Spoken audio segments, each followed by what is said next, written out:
మనం గనక రోడ్డు మీద వెళ్ళేటప్పుడు 4-5 ఆంబోతులు ఉన్నాయి. ఒక ఆంబోతును చూసుకోకుండా ఢీకొట్టామనుకోండి, మిగతా ఆంబోతుల మీద పడతాయి సహజంగా.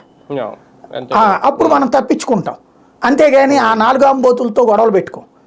అట్లాగా ఇదేంటి ఉగ్రవాద ఆంబోతుని మనం కొట్టాం. ఆ ఉగ్రవాద ఆంబోతు కోసం అని చెప్పేసి మిగతా పాకిస్తాన్ సైన్యం అనే ఒక ఆంబోతు, వాళ్ళకి సంబంధించినటువంటి ఆ ఉగ్రవాదులకి సపోర్ట్ చేసేటటువంటి వర్గం ఒకటి ఉంటుంది అక్కడ, ఐఎస్ఐ అనేటటువంటిది, వాళ్ళదొక ఆంబోతు, వాళ్ళ ప్రభుత్వం అనే 3 ఆంబోతులు అర్జెంటుగా కలిసి మన మీదకి వెళ్ళమన్నాయి. మనం దాన్ని దారిలోనే ఆంబోతులకి ముక్కు తాడేయడము ఎలాగో తెలిసినటువంటి యుద్ధ నైపుణ్యం మన దగ్గర ఉంది, కంట్రోల్ చేసాం. సరే వాళ్ళని అట్టాగే వదిలేస్తే ఆంబోతు మీదకి వస్తుంది. అప్పుడు ఏం చేస్తారు, సాచి 2 కొట్టి కింద పడుకోబెడతారు. ఎప్పుడైనా సరే ఆ పెద్ద తాడు కట్టేసేసి ఇంత లావుగా ఉండే వృక్షానికి కట్టేస్తారు. ఇక ఎక్కడెక్కడే రంకిలేస్తుంటాయి.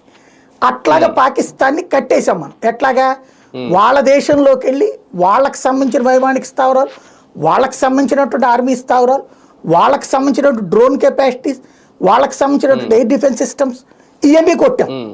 కొట్టేటప్పటికి అది యుద్ధమే యాక్చువల్గా చెప్పాలని.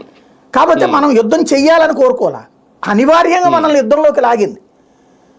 అది ప్రొలాంగ్డ్ వార్ చేయాలని మనం అనుకోవట్లేదు. కాబట్టి అమెరికా అడిగినప్పుడు మేమే యుద్ధం కోరుకోలేదయా, మేము ముందే చెప్పాం ఉగ్ర శిబిరాలు కొట్టామని. వాడికి ఫోన్